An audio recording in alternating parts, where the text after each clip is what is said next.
Hey guys, this is Chargers running back Joshua Kelly, and you're listening to the Charged Up Bolts podcast. Much love. Aight. Here's what's coming up this week on the Charged Up Bolts podcast. It is really dumb to change time for no reason. What day is it? What time is it? I've just time travelled. Yeah, that needs to stop. I'm going to touch you. Stroked his arm. You've got more chance of getting a hen's tooth. He's a great HR manager. Everything seems to leak out of there. They need a plumber. Hello and welcome to the Charged Up Bolts podcast. I'm your host, Elliott Bermudez, and on this podcast we're going to bring you the latest Chargers news. We're going to preview and review every Chargers game, and we're going to bring you some of the hottest takes and rants around. I'm your host, Elliott Bermudez, and as always, I am joined by my three fantastic co-hosts. First up, it's the man who was on time for this podcast, John Woz Jr. Good evening, Bez. I'm not taking credit for that. It was Mr. Ayers that prompted us that we had lost an hour due to daylight savings. Mate, is it not time to scrap that? We can hold on. We're going to become a very, very different podcast today if we're going to debate that. How's a man who's in a completely different time zone doing, John Ayers? Well, I'm doing great because our time zones don't change because apparently Costa Rica, even though it's a third world country, understands that it is really dumb to change time for no reason. Well, a man who has been time travelling this week, it is Dan Hollywood King. How's it going, Bez?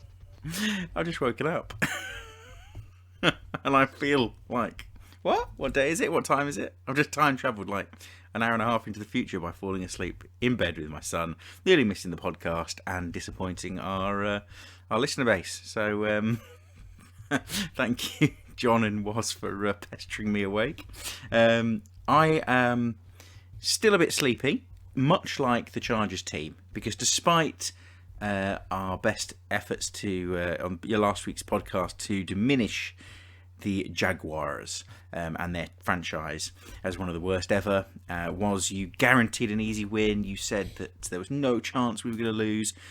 The Chargers nearly coughed it up. I didn't think it was clear cut. I thought, we played behind the scores a couple of times during the game, and it was only because Justin Herbert opened his backpack, put the entire franchise within that backpack, put it on his shoulders, and carried the team to victory that we're here in Herbert's first ever victory week.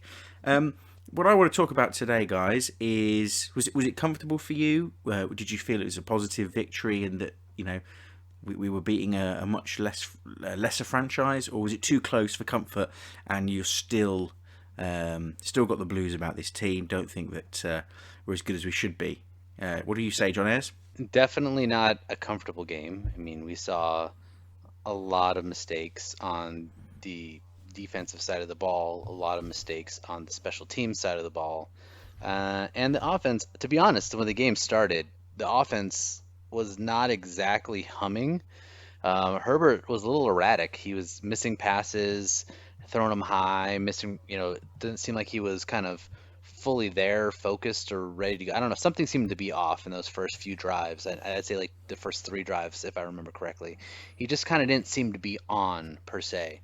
But, he kind of heated up, and as the game went on, he kind of got his touch back, and thankfully he did, because they needed every little bit of him to pull out the win. So, I'm feeling good about the win itself because, wins are hard to come by, as Anthony Lynn likes to say.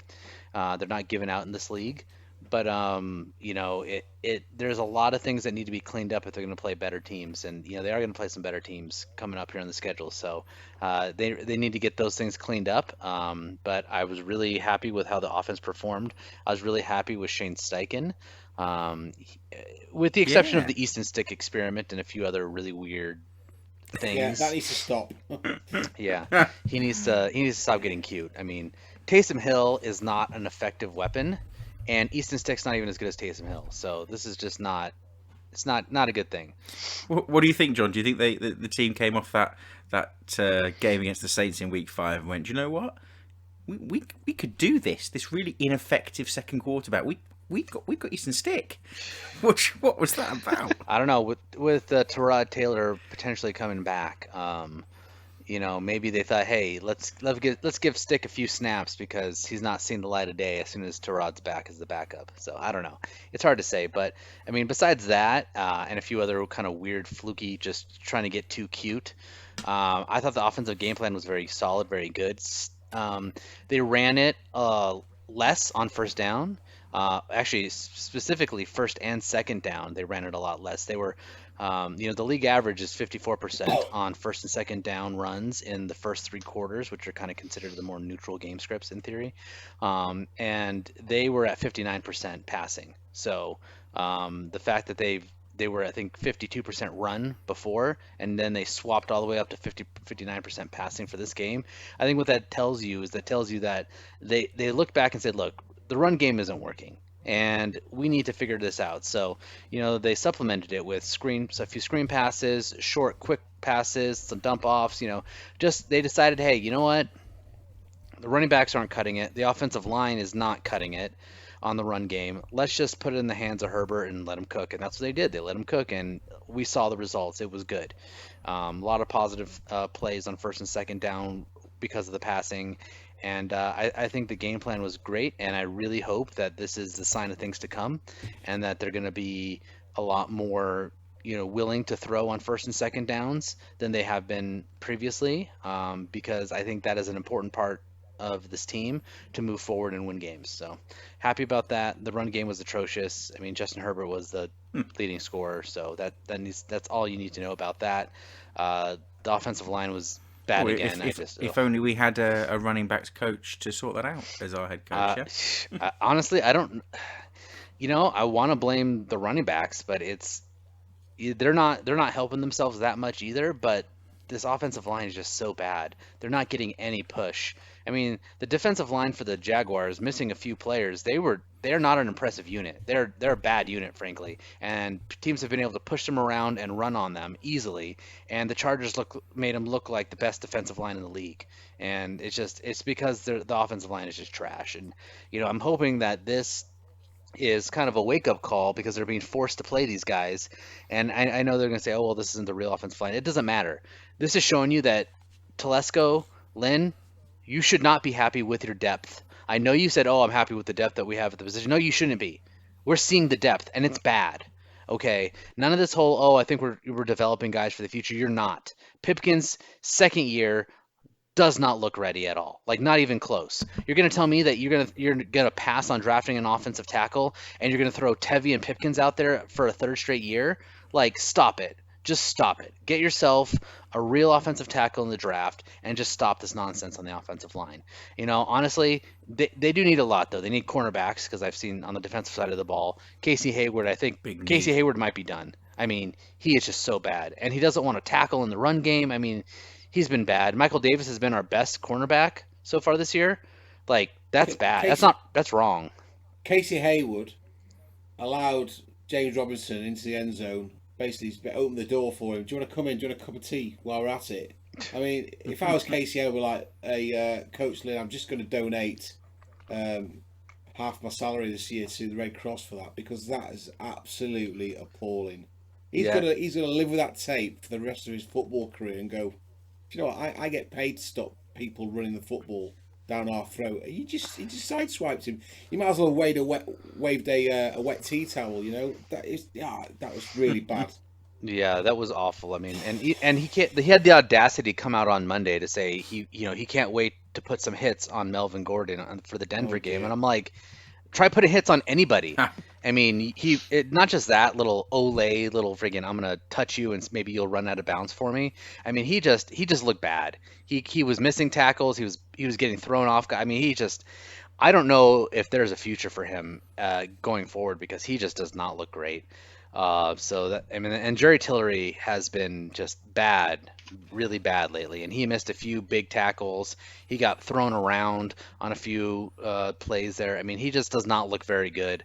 I just don't think, I think there are some pieces of this defense that I think we were maybe too high on, or at least after the first couple games, and they are not there. So. Definitely some question marks that I saw in this game. Yeah, over to you, Dan. What did you see? different? Were there some positives that you got excited about? Were you focused on Justin Herbert? Where were you looking? There's a lot of agreement there. I was equally as confused by the Eastern Stick experience, and I'm still a bit mystified by it. But yeah, it all came down to that tackling, as was just mentioned. Watching Casey Hayward launch himself, in air quotes, towards Robinson, where he just kind of stroked his arm as he ran past him. It was just like, what are you doing? Like, it kind of made me think about the tweet the Chargers put out before the game about having the Jack boys all posed together, and how it's just like, just stop it. Jesus, that needs to end. Yeah. Like, when was the last time that they really caused a problem for anyone? It just doesn't happen anymore. And it was just like, okay, showcase, no case, just stop. And to go back to what John started with, the dump off passes and screen passes, it was evident right from the start. I think the first couple of plays were short passes to Justin Jackson, who didn't look bad as a receiver. It's just a shame about the run game. I've written a piece grading this week's performance. You got both Kelly and Jackson averaged 2.4 yards a carry, which is it's just bad. And I don't know how much of that is on them, how much of it is on the guys up front, like Ryan Groy, not really doing much in the way of run blocking, but something needs to change there.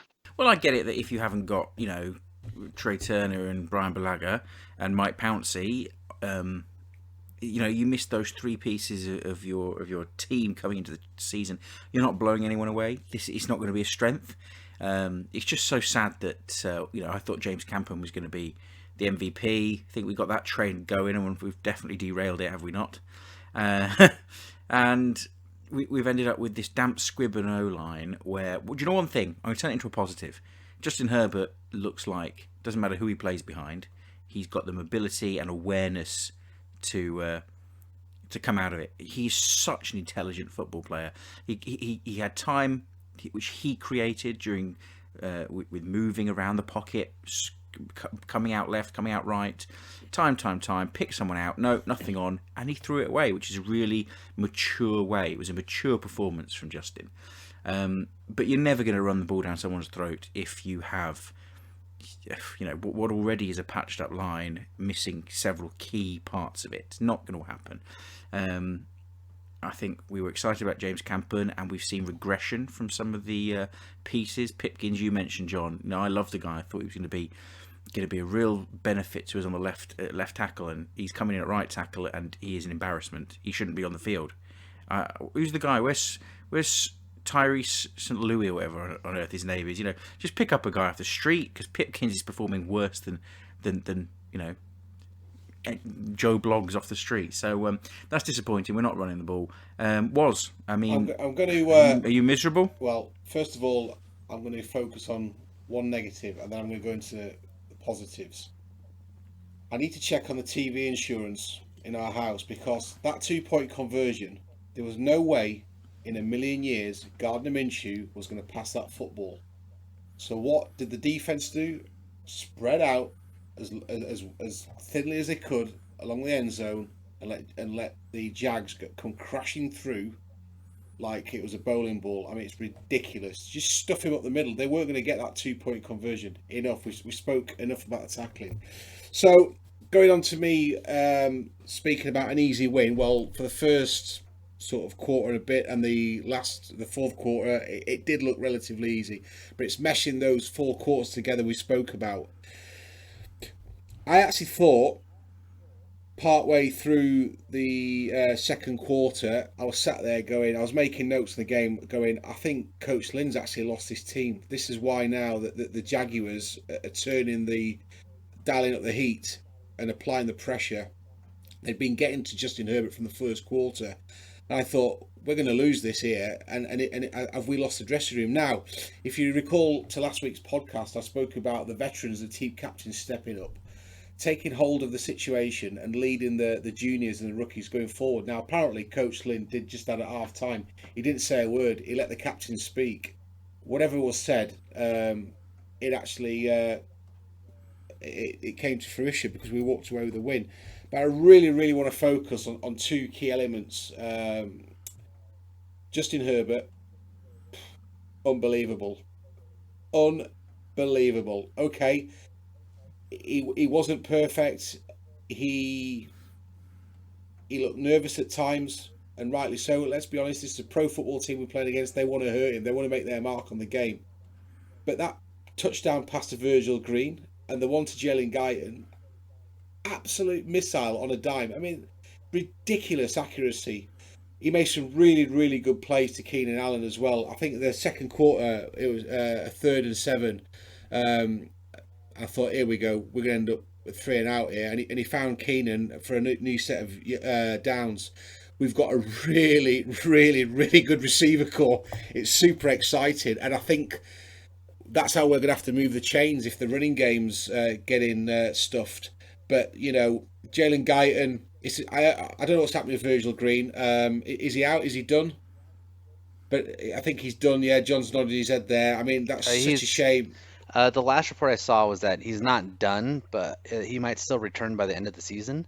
But I mean, he's done for the next, for the foreseeable future. He's done, but he might come back towards the end. Maybe. Yeah. Maybe the last couple weeks, maybe. In time for the Super Bowl run. Some amazing plays. I mean, that ace right, to Donald Parham Jr. Absolutely fantastic. I think teams are going to have to really think twice about how they set up against the Chargers going forward, because they probably know that we're not going to move the football on the ground unless Herbert finds space down the sides like he did against Jacksonville. But I think our receivers as a group are massively underrated. Keenan Allen, he's one of those players, we don't need him to score 12, 13 touchdowns a season like Julio Jones did. It's nice, but he just extends the plays. Getting those new sets, a new set of downs is almost impossible to cover. And the dude, I think was it the 4th quarter? He basically smashed into, is it 3 Jags defensive backs to make that first down. We know the dude can block, and we know that he's got a physical presence about him. And I just think if we can keep that going, we've got a chance to be in games. But I just don't think we should underestimate what Justin Herbert's doing. Prior to this recording, I was talking to John and Dan about the number of franchises that need a long-term quarterback. If you look at the ones that have got a long-term quarterback, we hit 8 off the bat. Chargers, Chiefs, Bengals, etc. But we will struggle to find 10. We're in a really, really fortuitous position here. And as John mentioned earlier on, we've got to invest in that O-line in next year's draft, or maybe in trades going down the line. But little stat, straight off NFL research, Justin Herbert is the only player since at least 1970 with 1,500 yards passing and a 100-yard passer rating over his first 5 career games. And he's also tied with Pat Mahomes, isn't he, as 2 players that scored 250-plus yards in the first 5 games. He's in elite company. Yeah, look, I don't care what anybody says. He's only played 5 games. Look, we've played some really, really tough teams. Jags aside, they still competed. They fought hard. They're up against it. You can see that there's something among those players there. They wanted that win. Don't underestimate what he's done. This is not a fluke. And I think what you hit the nail on the head, Bez. This man can make plays. I mean, he's obviously super intelligent. That helps. And he did look rattled at times. But the fact that he said, you know what, I'm not having this, and that that scramble for a touchdown there, brilliant. That's what we've been missing for a long, long time. As much as I love Philip Rivers, we were never going to get that out of him. And we talk about chemistry, and we said, is there a problem in the locker room? Now, if you look at Herbert at the end of that game, when he went up to Keenan Allen, who was getting interviewed on TV, and smacked him on the backside. Any of you that have been around the workforce know that you can't do that to a work colleague unless there's some element of trust there, and clearly there is. So there is some positive signs, and I don't think the coaches have lost the locker room. I just think that things have not been going our way. And look, we nearly fluffed it again, didn't we? You know, Thomas has blocked Tai Long punt. You know, ran it in for 6. You know, Badgley. I know we're going to come on to that later on. We were quite lucky. The Jags gave up some unnecessary penalties, as did we. We've already spoke about Tillery. So, you know, on the whole, positive. Absolutely super excited about Justin Herbert. He makes the game exciting, doesn't he? I was like, wow. Even my wife's like, do you want a Justin Herbert jersey? I said, yeah, good luck. You got more chance to get in a hen's tooth than a Justin Herbert looking forward jersey. to mine coming 6 months later. Yeah, I think it's been delayed now till April looking at next you, Dan. year, Bez. But no, it's unreal, isn't it? Yeah, let's see what happens go down the line. I can't wait for Sunday. Well, that's it. He keeps us all excited. But this Chargers team is infuriating. We're all excited about Justin. We love watching him. He makes the game bearable because he is elite, and the things that he can do, we've been longing for as a franchise.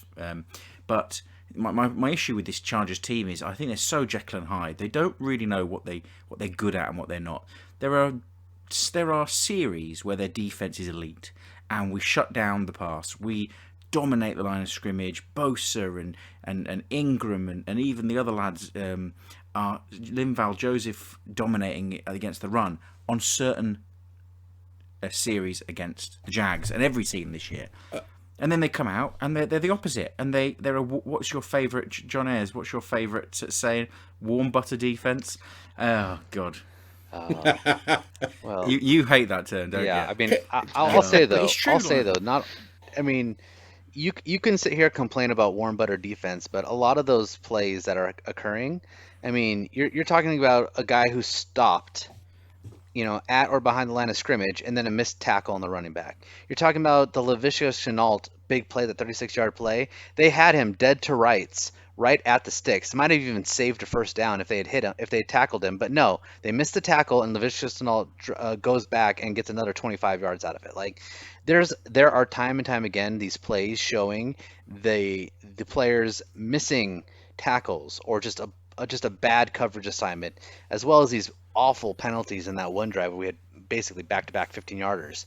And it just, the defense is not playing well, and I don't know if it's the scheme or the players at this point. I think the scheme has something to do with it, but I think the players have something to do with it too. There are just too many mistakes, too many problems that I think are making it worse. So I just think that they need to really, really look at this team. And, you know, as much as I want, you know, again, I'm not trying to give Gus Bradley a pass here because, you know, some of this is just what his defenses do. But I think at this point, the way the defense is playing, the way these defenders are not executing and making mental mistakes, that is on the defensive coordinator. It's your job to have these guys in line and executing. And if they're not executing as a whole, like if it's one or two guys not executing, well, I mean, he's playing with, you know, injuries and all that stuff. Okay, I get that. But you're talking continuously multiple guys just not executing. Like at some point that's got to be on the coordinator for not getting them prepared and not getting them ready and not working on the right things and not holding them accountable for their mistakes, because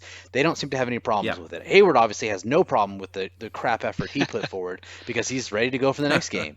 You know, he still thinks Jack boys are a thing. So I think that, you know, the scheme, the warm butter scheme is not essentially what was wrong there, because they did make some great, I mean, let's not forget, besides having 4 straight 3-and-outs in the first half, they also had 2 straight, I think it was, 4th down stops on the Jaguars in the second half. So I mean, it's not exactly they weren't exactly warm butter. Because this defense turns up at certain moments, but it isn't consistent. You can't rely on it. How about this? How many points did the defense give up yesterday? 23. Yeah. If you and that's counting extra points. The defense gave up 23 points because 6 of those points came from that special teams error, right? So they only gave up 23 points. That is below the league average. League average is 25 plus points a game. If your defense is only giving up 23 points a game and on occasions getting you turnovers and pick sixes like they have the 2 previous games, like, is that really the defense's fault? That's my only argument. I'm not saying that they're great. I'm not saying that they're world beaters. I'm not saying they can't play better. They can play better. Guys, here he is. Here he is. He's the defense apologist. I'm just saying, when the offense contributes points, the team wins. I'm just saying, like, that's all there is to it. It's listeners, Gus Bradley there joining us live as a guest this week. Bez hit the nail on the head when he said the defense turns up at certain points. Early in the first quarter, the Jags had 12 plays for 7 yards, and I think I was tweeting in our inbox on Twitter, this is going to be a shutout, and that's how we started the game. But trying to gain that momentum is really difficult. I mean, I've got a straw poll question for all three of you. I'll start with Dan. So, you're Gus Bradley, and you're watching James Robinson single-handedly run the football as hard as he can down your throat. Would you change things up and drop Melvin Gordon back as linebacker? Ingram. Sorry, Mel. I don't know that Melvin Gordon, drink. You did. Drink. Melvin Ingram. I don't know that I'd move him back at linebacker, more move him over the guards and centre a bit more like he was a few times. Just get that extra player there. I don't know if I'd look to maybe bringing more of the tackles in. Just put Square and Joseph both there. But yeah, I wouldn't stay the same. I wouldn't just go, well, he's running it down us, at least they're not throwing it, because they just kept running. Yeah, I mean, but again, I think the point you have to remember is that the big running plays that did happen were a result of missed tackles. Like he had guys. He had guys in the right Tillery place. running around with his arms outstretched, just chasing after people. That's the point I'm making. I don't think Melvin Ingram makes those missed tackles. And but here's the thing: if you move Melvin Ingram on the inside, then you've got someone on the outside who maybe doesn't contain. And if you don't have that contained, then they're running it on the outside and breaking a big play. Like if you're trying to move him over more central, yeah, you're gonna shore up the center of your defense, but you're gonna make yourself soft on the left there for a quick, for a big breakout pitch out left. He's gone, right? And the other thing, think the Jags had it in them to do that. I just think they were so sort of one-dimensional. I think though, if they did, we don't have anyone that could stop them. If you watch it, I mean, here's the thing. We started this off talking about how we need cornerbacks. Hayward's garbage. Desmond King is not good. Let's just put this out there right now. I thought he was a good player. I thought maybe he just had a bad year. He is not a good cornerback in this league. He's just not. Or returner. He's bad. Or a returner. Yes, exactly. So now you've got two guys who are bad playing, trying to cover receivers. Like, if your liability is bigger on the outside with the receivers or bigger, giving up, 4, 5, 6 yard runs, what are you going to give up? I'm going to give up the 4, 5, 6 yard runs and hope that my defense can make a stop on those runs versus putting these guys out on an island and expecting them to cover because they're not going to, and then getting gashed for 30-yard plays, 36-yard passing plays. You want to say all day, hey, they should change it up, but can they change? Do they have the personnel to change up a lot of what they're doing? And yeah, they ran some more dime this time, but still, I don't think the defense is great, and the defense needs to improve, and they need to execute better. I agree all that, and if you want to fire Gus Bradley over it, that's fine. But my point is, don't try to scapegoat the defense as a whole, the scheme as a whole, because I think the contain and hold defense is not as bad as people keep making it out to be. Again, they keep holding teams to pretty low scores. And to be fair, if Justin Herbert can continue to score almost 40 points a game, putting up over 300 yards and 4 touchdowns, then we're going to win more games than we're going to lose. But I don't think that's sustainable, and I don't think you can rely on it. And I think the big downside here is, even if Justin Herbert continues to be the real deal, and I think we all think he will be, touch wood, and even if the defense can tighten things up and more Kazir White's can emerge, who by the way is on fire, he's cracking. There's still a massive liability in this team, and we've talked about it before. Woz, you predicted that there might be a coaching change in the bye week. Didn't quite happen. It needs to happen. My God, what is this special teams doing? It's garbage. Do you remember the season we had first the first offense in the league and first defense in the league, and the 32nd specialty as well? This special teams is worse. It would be the 33rd if our special teams from that year was in the league right now. It's tragic. I think there's always going to be a punt block. I'm terrified every time we punt. Returns look poor. We're bringing out the end zone when we shouldn't. Lanes aren't being covered. It's just a tragedy. And I can't understand why Mr. are holding everyone to account. Anthony Lynn and Tom Telesco aren't getting rid of Stewart. Surely, Dan, you agree with me there? Oh, totally.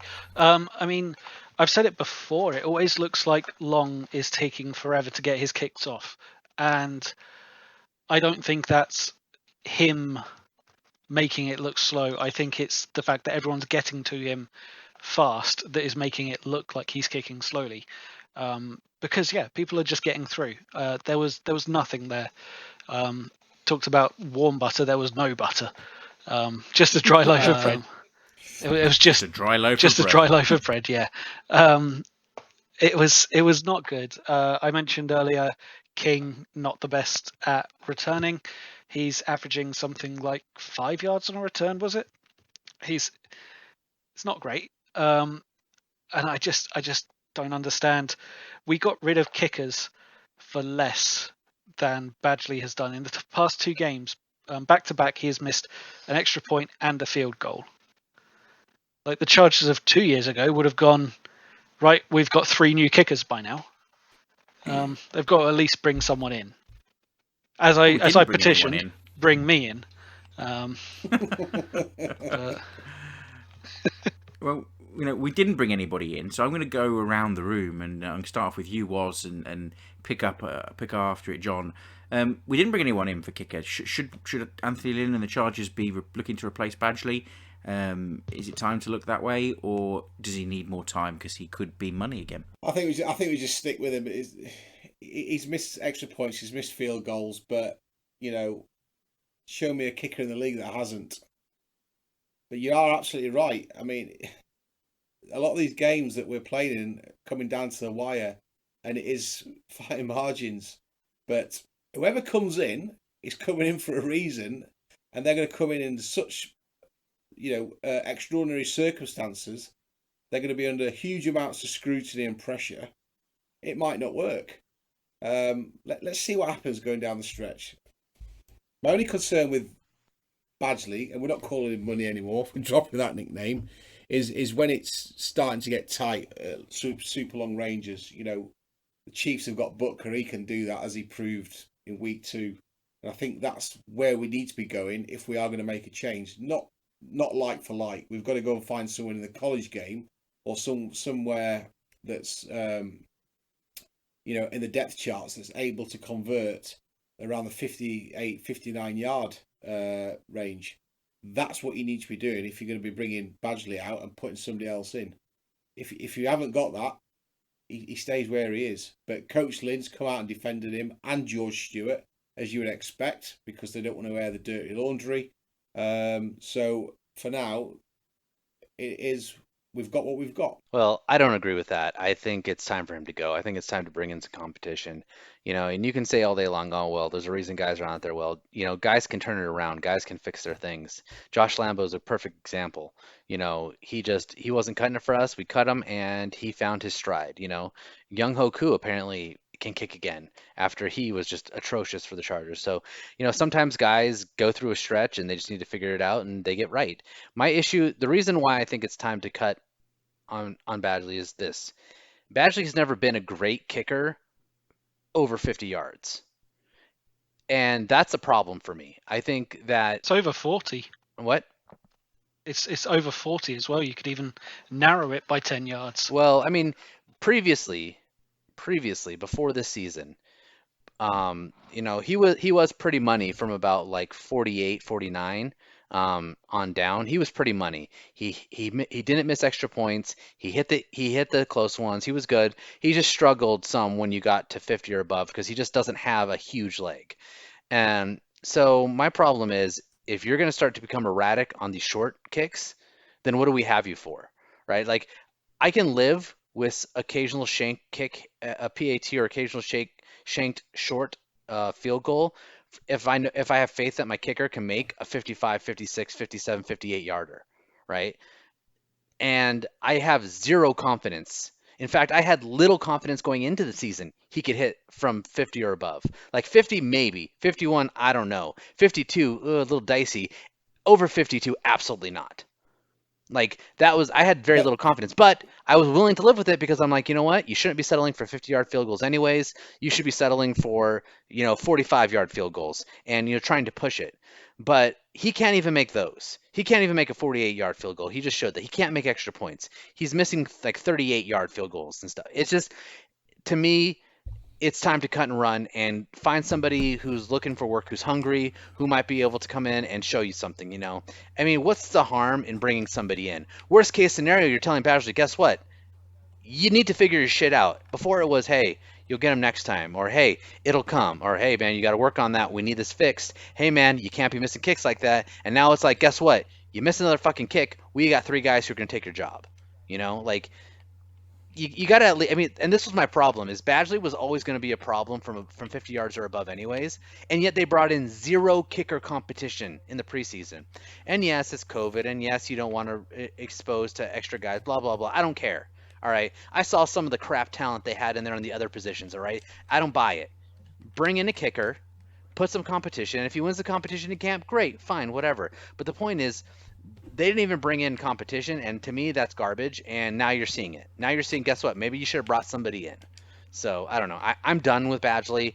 I mean, even if he turns it around and gets perfect from 48 and shorter, and he gets perfect from that range, I still will never trust him above 50 because he just doesn't have a consistent leg with distance.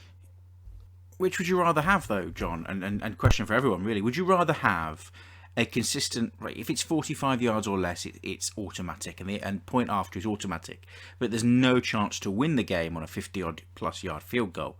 Or would you rather have the big leg that can win you the game, but is going to miss the occasional 30-yard field goal and a couple of PATs? You look at Big leg. Joey Slow of the Panthers. He's the complete opposite to Badgley. He can hit those long kicks, although he's still got hate for missing a 65-yarder this week that barely missed. I'm sorry, he had hate for missing a 65-yarder? Stop it.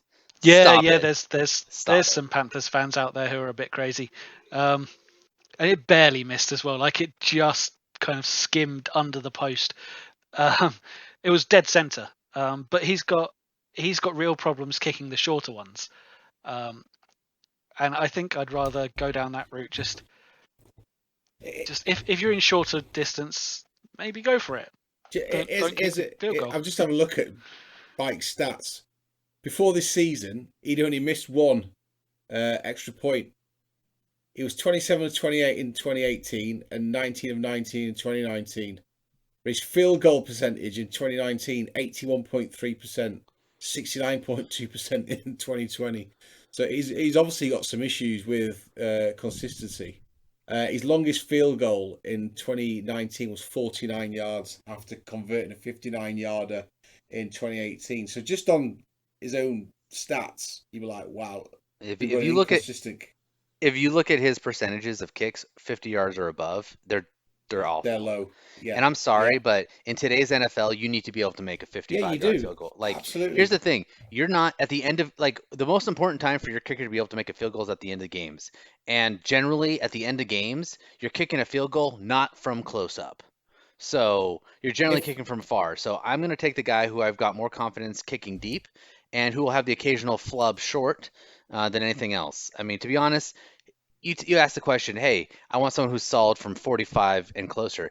Honestly, if you're a professional fucking kicker and your only job is to kick 45 to, or to kick field goals, you should be able to make 45 to 0, like, without question. Like, without question. Yep. I'm sorry. It's your job. You have one job. You've got a good point. I mean, the Chiefs don't win that game at SoFi without Butker's ability to, was it 58-yarder? Was it Butker's winning field goal kick? Yeah, and he had a 58-yarder earlier on in the game too. Towards the second half. And he had the penalty. He had to retake it, didn't he? Yeah. So yeah, and that's we keep saying fine margins, and everyone's got to do their job at all phases of the game. That's what we need. So you've highlighted consistency again as an issue. Seems to be a Chargers theme, does it not? We're unable to string it together, and we can do it one week but not the next. Talking about consistency, talking about liabilities, which I think the special teams is our defense actually not as good as we think? Is it weighing this team down? I know you talked about it, John Ayers, that we're still above average. We're scoring less. We're allowing less points than the league average. But really, Casey, apart from Kazir White, who's stepped up and emerged from the young core? Are we not seeing more regression from our players in that department? Do we think it's the coaching staff? Is it weighing us down as a team, or do you still think that we have an elite defense that's going to turn it on when the lights are on? I mean, I don't think they're elite by any means, and I don't know if they were. Once they lost Derwin James, I don't think this defense was elite. I think the loss of Derwin James took them from an elite defense to a really good defense, and then you start dropping Tranquil from that. And, you start dropping some of these other guys, and I think you start saying, okay, well, they go from a very good defense to just a good defense, and I think that's what they are. I think they're a good defense, a league average good defense who can make stops, but will also allow people, to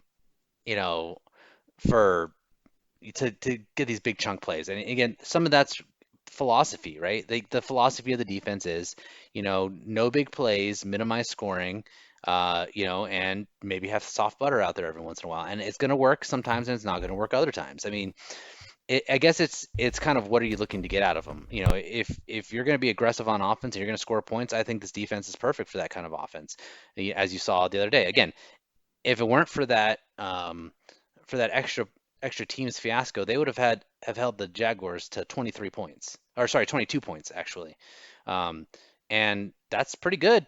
I mean, I'll tell you right now, if you tell me that we're walking into a game saying, hey, we're only going to give up 22 points to the other team, I'll probably take that every game. I mean, wouldn't you guys? Wouldn't you take knowing all you had to do is score more than 22 points to win? Wouldn't you take that?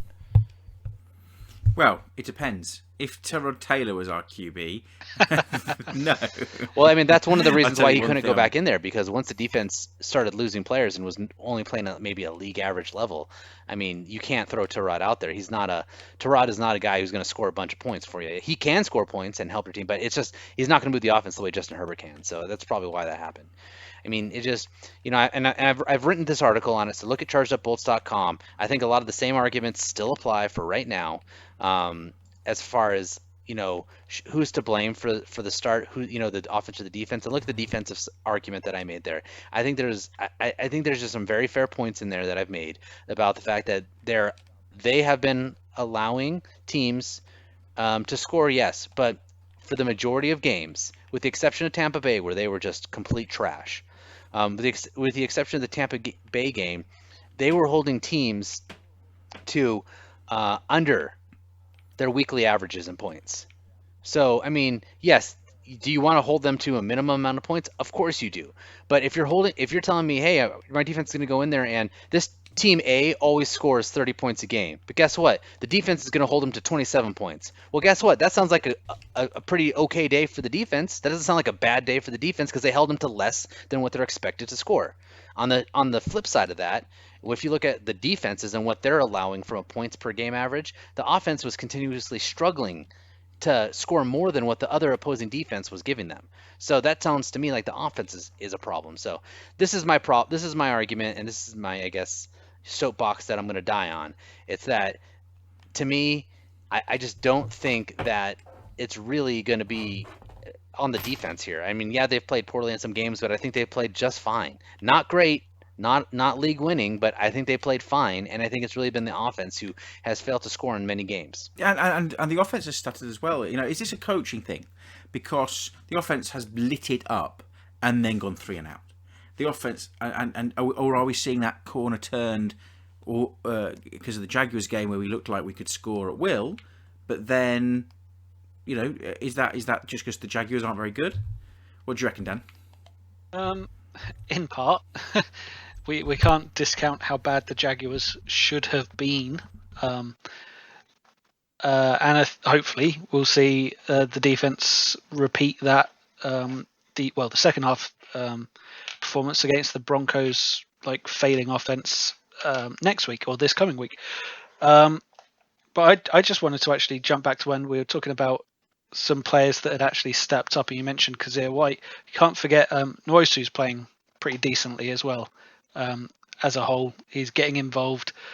I think the whole D-line is kind of playing at a decent level, enabling the secondary to be bad and us to still be playing relatively well on defense. I liked what John was saying about holding teams to below their average, and us holding teams in general below the league average. I think the defense there is doing its job. If they weren't missing those tackles, maybe we'd have a good defense instead of just an average, slightly above average defense. I'm interested to see what happens when we get a few guys back. I like this week we added Ingram back and Jones back. I don't know if Jones actually played. I did have the snap counts open, but I don't anymore. But we've still got Chris Harris to come back. Maybe Chris Harris comebacks reminds Casey Hayward that, yes, you are allowed to play corner. As long as Jalil Adai's not out there. Well, to be fair with Jalil Adai, we are 1-0 with him as an active participant on the roster. True. So, maybe that's the whole reason. So, guys, look, before we move on, we've come off the Jaguars game. We've got our win. Woz, are you thinking that we're going to kick on now? Well, or are you it goes still, back to the last point about the defense. I just want to mention 3 players. 2 that I think need to step up, and 1 that I've been impressed with, and Dan's already touched on him, Uchenna Nwosu. Now, if you look purely at the stats, 3.5 sacks, 8 quarterback hits. There's only 1 player on the roster that's got better stats than that. It's Joey Bosa with 4.5 sacks and 11 QB hits.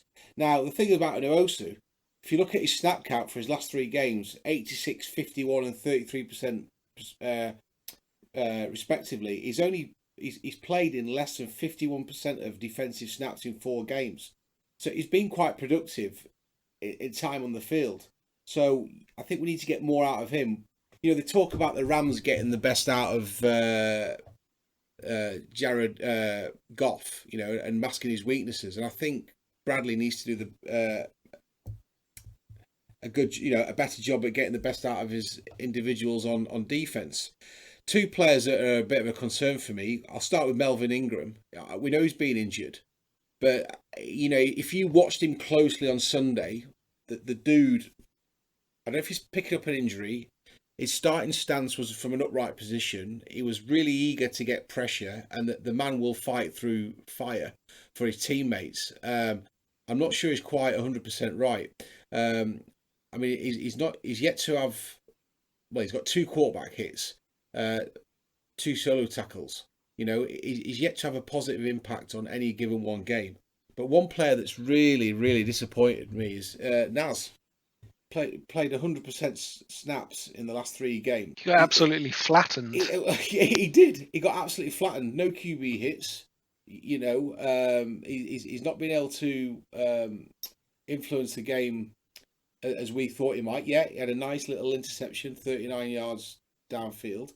But I think we expected a little bit more from him. And we spoke about this many times. There was no pre-season. We're now into week 8.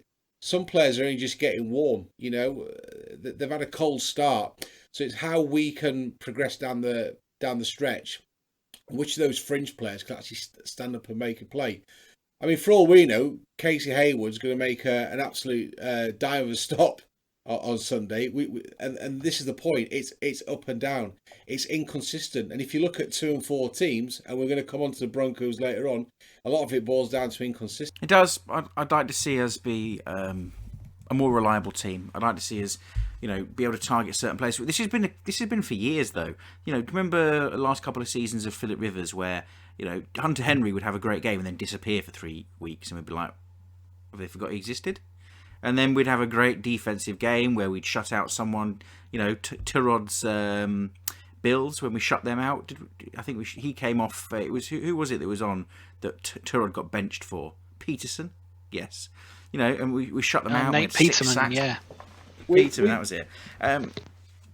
We're so up and down like a roller coaster, and I just want to see, Anthony Lynn, here's what it boils down to, guys. Here's the potatoes. I think Anthony Lynn is a leader of men. I think people like to play for him. He creates a good work environment that you'd want to be part of. I think it's fair to say his team's been hit by injuries. The curse, as John says, is real. I think as well, he has a major issue in talent. It's a bit like, we're Wednesday fans, Sheffield Wednesday fans in British soccer, for you Americans. And we at the moment we've got this amazing team of long suffering. We've got this team of hard-working, low-quality people, and I think the Chargers are just the same. I think the coaching staff it has good plans. I think Steichen's growing up, and we saw that in this game. I think, John, you mentioned that early doors. But I think Anthony Lynn is a great HR manager. That's what I said, not so said much last a week coach. and the week before. He's a great leader, not necessarily a great coach. And Yes, it's becoming more and definitely agree more with that. clear the distinction between those two aspects. And yeah, you can't argue that he's a great leader. I mean, John touched on it earlier. He won't lose that locker room, not through leadership, maybe through coaching. Yeah, I think so. And he was promoted. Was it who was he head coach for? Was it the Bills? It was the Bills he was head coach for. And when he was given that appointment, it was apparently the players that said, we want to play for this guy, he's brilliant. And that's really good. You know, I'm sure we've all worked for a manager that we like to work for, and it isn't that difficult. It's a nice environment. It's not that tough. Let's not forget. I was going to say, let's not forget that he was appointed head coach after being appointed offensive coordinator after starting the year as the running back coach, i.e., is basically everybody above him kept getting picked off, and yeah, sure, the players loved him, but they didn't have many. They didn't have many other choices. They had They had multiple other guys going. So it's like, well, who else are we going to put there? Well, the players like this guy. Who cares? We've already fired an offensive coordinator. We've already fired a head coach. Let's let this guy coach. And they obviously didn't retain him. And so you can say that's because Telesco moved in and grabbed him. Okay, maybe. Or maybe the Bills just didn't care that much. Nope. I kind of disagree with you about Coach Lynn. Did you say low quality players? I completely disagree with that. I think we're loaded on all sides. No, low quality. Oh, sorry. So they have great attitude, got you. and you want to play for them, right. but actually they're all a bit raw, or they're all a bit like Steichen. He's starting to grow. He's becoming a better coach, as Justin Herbert's becoming a better quarterback, and it's great to see. And I thought that was one of the positives of the game.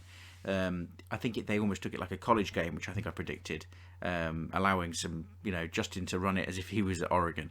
But I think that the coaching staff lacks quality and experience. And what's the saying? The higher a monkey climbs. We're starting to see that. We're starting to see that because we're losing a lot of close games because they don't have the ability and the quality and the nous to get us over the line. But that could come with experience. Well, how long do you give them? Well, this is it. I think this is the fundamental question was, you're Tom Telesco. You're next on the line if things don't go to plan. Do you see this season where we're already headed for a better record? I'll throw it back to you. Last two seasons, the Steelers, people say Mike Tomlin's done in Pittsburgh. Now they're talking about Mike Tomlin winning a Super Bowl. There's so many different facets to the game. I think this is why we all enjoy it so much and why it's often referred to as a week-to-week game. And there's so much that can go right on any given Sunday and so much that can go wrong. And unfortunately, we've been on the wrong side of... All right, here's a question. Our 12-4 season, was that luck? Did we earn that? No. John? No. I don't know. I don't think so. When we're good, we're almost unstoppable. But when we're bad, we're like really bad. And there is an element that the coaches have got to get amongst the players and sort out their mental aptitude. And maybe that's why Coach Lynn at half-time on Sunday said, captains, over to you. Earn your money. Because ultimately they are part of that extension to coaching staff. We've heard about it before, haven't we? Derwin James, when he was injured last season, he spent time on the sidelines helping the other players out because his football brain's phenomenal. So what you're saying is our players and are better coaches than our coaches? No, I'm not saying that. I think there's a lot of circumstances here why things aren't going our way. That the individual errors we've mentioned a few times. It's I don't know. I think it's a complicated subject to sort of nail down in a 2-hour podcast. It is, and I want to thank Curtis and Josh Bayliss on Twitter for your questions. I'm going to give us another. I'm going to turn the cannons on Tom Telesco in the front office now, guys. this is a listener question, so thank you. The other teams like the Ravens, the Chiefs, go out and grab premium backup positions. John, you said earlier that the Chargers' depth isn't all it's cracked up to be, and you can talk them up as much as you want, but actually we're seeing that it's very thinly spread over toast. So do you think we need to be in that market and being bolder and bringing in the likes of... You guys all wrote him off. Le'Veon Bell, where did he go? Antonio Brown, Des Bryant are coming back into the league. Who's the... Earl Thomas? We all said he was a cancer in the locker room, and we didn't bring him in. Do we need to be more bold? Do we need to go out and get these names? Or does Tom Telesco and Anthony Lynn have too much confidence in their guys that they're entering the season with, and too proud, whereas they should be going in the market? I'm going to pass that to Dan. I think so. I think there's the COVID aspect that I think it was John touched on earlier, where it's like, well, do they want to bring these guys in if they don't really know? They've already got their guys. They know their guys are okay. I'd love to see us go out and be a bit more aggressive. You mentioned a few names. You could also throw out names like I don't want to throw out Eli Apple's name. He can stay out there. But Eric Reed, for example, he's still out there. He's a serviceable safety potentially. Can't hurt to bring him in. I see he's turned down an offer to join Washington's practice squad, but that's a practice squad. I'd like to see us go out and be more active. Depth is definitely a concern. I think we've got the depth on the D line, but we're finding out that there's not really much anywhere else. And receiver, of course. We've got depth at receiver. And tight end if Virgil Green's back sooner rather than later, although I'd still rather see Parham play. Yeah, give me more the Parham. guy Give only me more catches Parham. touchdowns. Yeah, he only catches touchdowns. So, Mate, boys, I told you, he's a beast. Let me jump in there, Bez. So, I'm going to make 2 points on this. One, some of the players that were available in the off-season that we sort of sniffed at, said maybe we could get that individual. The first name I'm going to mention, Cam Newton. Look how that turned out. It's a bit of a lottery. It's either going to work or it won't, and the season's not over. The other one is, how do we know that Telesco hasn't made these moves? If you look at the Buccaneers with Brown, apparently there was a bit of a straw poll in the locker room. The front office went to all the senior pros and said, do you want him in? And they all said yes. Now, how do we know that that's not happened down the line with the Chargers? There's not an awful lot that gets leaked out of that building, is there?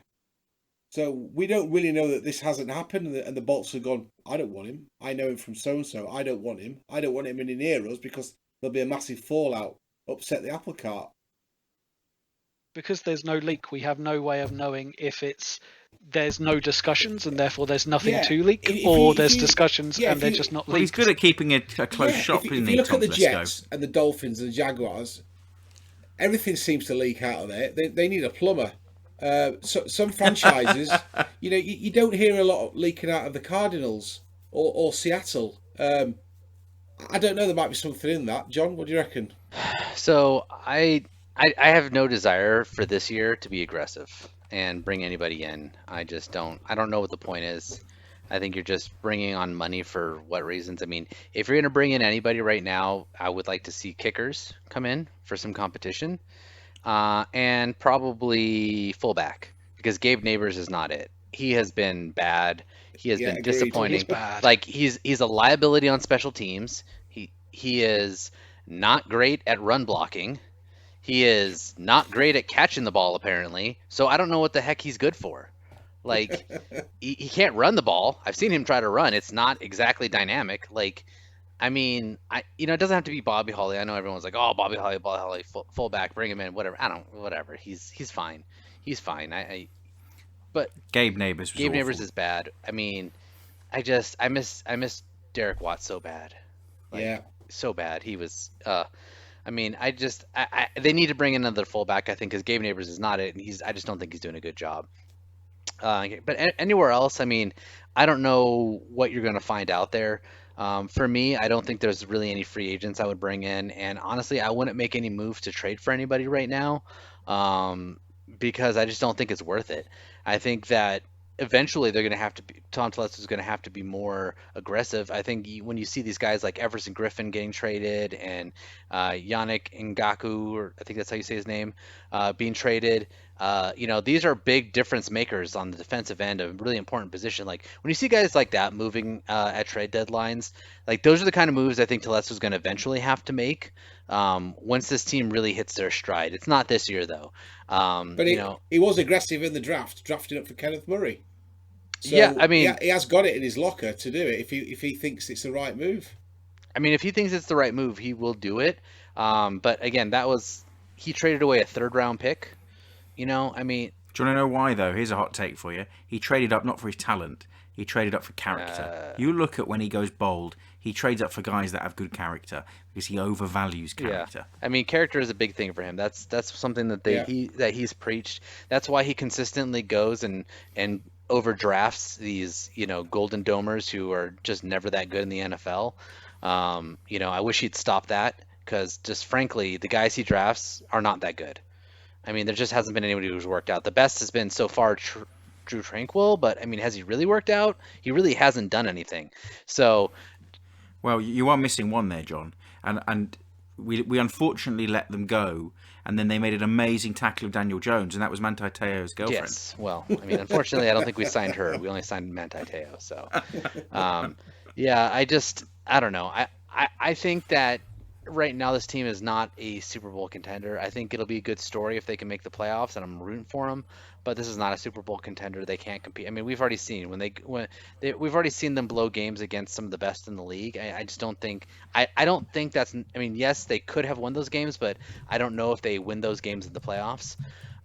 So I just think that it's not worth it to me to give up any assets, or potentially hurt anybody in the process. If you want to do something this season, get some of these other guys out there who you like as depth and see, are they really good depth? And if they're not, then yeah, you need to replace them and get better depth next year. I think that's the ticket. Don't bring in some guy off the street because there's a reason they're on the street. Fair enough. So guys, thank you for your listener questions. We're going to move and look forward now to the big rescheduled game that we've got coming up this week. Was it not supposed to be our bye week this week? I think it was. And we filled the gap by playing the Broncos due to COVID. I want to get your takes for how this is going to go. For me, you've got the Broncos not scoring a lot of points. They've been held to, apart from when the Jets game came along and they broke out, they've been held to sub 20 or 21 points and less in every game. They haven't looked dynamic. The Chiefs and the Jets themselves put up points against this team, but they're a bit of a bogey. They've beaten us, over the last few seasons. So is Drew Lock going to out-duel Justin Herbert, or is Herbert going to carry us to victory? I'll tell you now, I'm locking this up. There's no way on this earth that Denver offense is getting it done on Sunday. I don't know if anyone see the tape for the Chiefs game. Denver weren't good at all, and I don't think the Chiefs were that hot, to be honest, in the freezing cold Mile High Stadium. I mean, if you look at Pat Shermer came in the off season to try and fix the Denver's point scoring woes, and that's continued. I mean, Sherman's started. He's had Rypien, he's had Drew Lock in there. None of them are getting it done. Lock was terrible against the Steelers in week 2. 1 of 5 completions. He threw an awful pick 6 on Sunday. Denver's O-line is not the best. Melvin Gordon is doing what Melvin Gordon does. He runs the football hard and loses it. He scored 4 touchdowns. Philip Lindsay's running the football hard, but their passing game is almost non-existent, and that's where we've got to exploit Denver.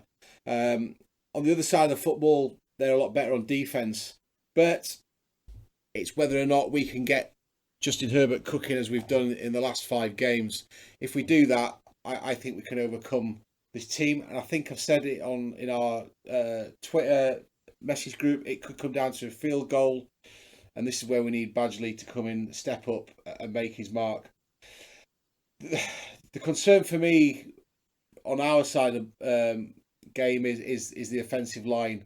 I mean, Bradley Chubb, he's on a hot streak now. His last 3 games, he's registered sacks, 4.5 on the season with 7.5 tackles for loss. So he's dangerous. But again, Denver's secondary haven't been outstanding. They've managed 3 interceptions. So they're going to have their work cut out against Jalen Guyton, Keenan Allen, and the rest of the receiver core. But this is a winnable game. We're 2-4 for a reason. We've lost some close games, but I think Denver are 2-4 because they're a bad football team. They've got a long way to go before they start competing in the AFC West, especially when they've actually got the football. So I see this as a winnable game. The weather forecast looks a little bit better than it did last Sunday. Still going to be cold. We've said this already. It's a mental state of mind. The players are going to have to go there, do their job, and just make sure that we come away with a win. I'll take a 9-6 win all day long. I don't care. We haven't won a divisional game since 2018, so we've got to stop that skid right now. For me, well, are you guaranteeing it? I'm locking it up. For me, Good for lad. me, this is arguably the most important game of the season. We can build momentum on Sunday's win. We can get our first divisional win that takes us into that Raiders game, and they're up and down as well. We've already mentioned in the previous podcast, this next 5 stretch of games is crucial to us even having an outside sniff of the playoffs. But we've already mentioned this. When it goes wrong, it goes spectacularly wrong for us. And we've got, everybody needs to stand up. We've got to be able to stop the run. We've got to be able to get at Gordon. We've got to put the frighteners up him, and we've got to be able to stop Lindsay, because otherwise you've got a tandem there that's going to run the football hard. I think they've gone for over 550 yards between them. And look at what James Robinson did to us on Sunday. We can't allow that to happen again against Denver, because they're not going to pass the ball. They're not going to be airing the ball downfield. I don't think they've got any confidence in their quarterbacks whatsoever. Whether it's Drew Lock that starts, I don't know, but he's been really poor, and we've got to get at him. We need Melvin Ingram to support Joey Bosa on the edge and get some pressure early. I wouldn't be surprised to see Shermer swapping out his quarterbacks through this game. I'm not saying we're going to blow Denver out, but this is winnable. All right. I'm hearing a guarantee. Yeah, I'm locking it up. I'm locking it up. Pants on your head if you. To be fair, I'm just giddy that we could possibly win a divisional game, which is so long. We need to get one. Is this the week, John Ayers? It's a good question. So, I mean, the issue is in Denver, right? This team has traditionally struggled in games in Denver against Denver. You know, they have won games there. It's not like they don't win. It's just they've struggled, and even the good teams have struggled against Denver at Denver, and that was even when Denver was playing poorly. So that is my biggest concern about this game, is they go into Denver and they play poorly. I mean, the weather supposedly is supposed to be pretty mild, which is good.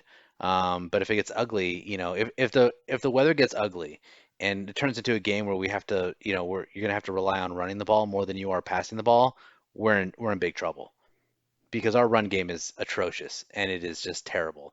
And this team wins by throwing. And if they have to play a run heavy game because it's snowing and windy and you can't throw the ball, it's going to be a disaster. So hopefully, I told you, 9-6. Hopefully, I mean, I don't know if we could score 9 points on field goals. I would have to imagine the defense would have had to given us the situation where they could, and then I don't know if I trust Badgley to make 3 field goals. So that's a pretty risky proposition, if you ask me. For me, it boils down to, what are the Chargers going to do? How are they going to play? Are they going to play to their standards, or are they going to play down to their opponent? Because I think they are easily a better team than the Broncos. Even if the record doesn't show that, I think they're easily a better team than the Broncos. And honestly, I think that they can score points, and I don't really fear this Broncos defense that much. I mean, they I could really see this team going in there and putting up 30 plus points, and then holding the Broncos to like 20 points. Like I could see that happening. Drew Lock is not very good. He's been playing really poorly. I don't know what the deal is. I know he was injured for a little while here, but he just has not played well, and I don't know if their passing game really scares me. Yes, their run game looks okay, but I think this team can weather that storm, and I think that honestly, if the Chargers can get up to a big lead, I don't know if the Broncos have enough firepower to get back into games, right? That is the thing that's going to play into the Chargers' hands. If they can come out on Sunday and do like they've done pretty much every game so far and gotten out to a double-digit lead, I think that they have the ability, one on offense, to keep scoring points, but I also think that the Broncos' lack of real firepower on the offensive side of the ball, I think that would allow me to be comfortable thinking that this can be a pretty easy win, because I don't think the Broncos are designed to play from behind. They just aren't. So to me, I think this is a winnable game. I think this is of these like 5 games we talk about, I think this is a must-win game, because I think this is a game you should win, right? I think if the Chargers are not favored going into this game, I think that would be crazy. I haven't seen what the odds makers have the line at right now, but I have to imagine that the Chargers are the favorites, and I think they should win this game. So, if I'm putting money down, I'm saying it's probably like a closer than we want, so maybe like a 27 to 19 game. 27 to 17. How about that? We'll give them 2 touchdowns. That's generous, but I think that's a good score. Dan, are you thinking that's how it's going to play out, or the Von Millerless? They've got a couple of guys that I have concerns about, but it's Chubb and their top running back Philip Lindsay. Other than those two, there's not really anyone that's giving me any cause for concern. I see it as potentially a lot like the game we've just watched.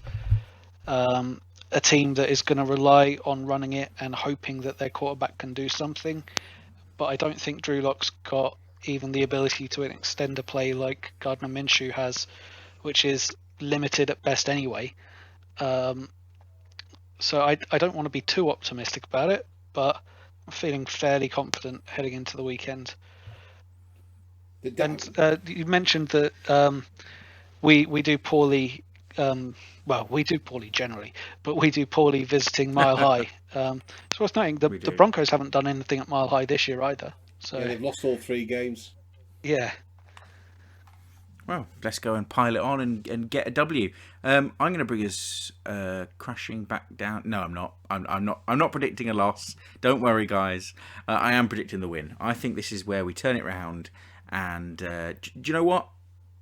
I love Justin Herbert. Yeah, I don't care who hears it. I will go and shout it from the highest rooftop. I just think he's elite, and I think this is going to be his coming out ball. He's going to absolutely annihilate the Broncos. Do you want a prediction? A bold prediction? Wait, you don't think last week was a coming out ball? I mean, he killed it. He did, but I think we need to do it in division and not get to the Jags or the Jets. We need a team that has beaten us regularly recently, and that is now. This is the big platform. As Woz says, the big game. But I've got a bold prediction for you. Easton Stick will be the quarterback for the Chargers against the Broncos. Why? Because we're so far ahead, we bench Herbert and he gets the entire fourth quarter. I thought you were going to say because we've decided to bench Badgley and move Herbert to kicker. Which might happen. Yeah. I'll take it, anyone right Can I now. But, can I ask you what you're think going to put on the we line for absolutely that? blow Because I'll take some of that action. them out. You always take me up on my action. I think I will be banned from having a nice brew of coffee for a week, and I'll have to have microwave coffee. How does that sound? That is tough. That is rough. Not even I would go that far. Okay, question Costa for you guys. Biggest offense for tea: microwaving it or leaving the tea bag in for basically the entire time? Microwave. Yeah, some of the teas that the ginger tea I drink, you leave your tea bag in, but never ever put a brew in the microwave. It's just like It's just like putting ketchup on steak. Although we do that in the UK, and we do that. Oh, Ketchup goes for all our friends in the US. Ketchup goes with everything. Everything. Apart from chips, mayonnaise goes on chips. I'm Controversial. talking chips or crisps. I love it when this podcast gets confusing for both sides of the I think pond. we're talking about freedom fries, and that's all that matters. Freedom fries. Guys, look, we've got this divisional race. It is huge, and I think we're all looking forward to seeing the outcome. In Herbert, we trust. That's everything for this week, guys. Where can we find you on the socials? At Endzone85. You're gonna get me at Adroit Airs #Audible Chocolate. And you can find me at UKLA Chargers. Where I hope you'll be posting a picture of yourself with those awesome headphones that glow different colours, because our listeners want to see that. They're so cool. I want them. You can find me at Bez the Spaniard, and you can find the podcast at Charged Up Pod. Check us out at chargedupbolts.com. We want to hear from you. We want you to get involved. Throw us your questions, your comments, your rants, your raves. Get involved as Herbert leads his franchise into a big divisional matchup. Peace out.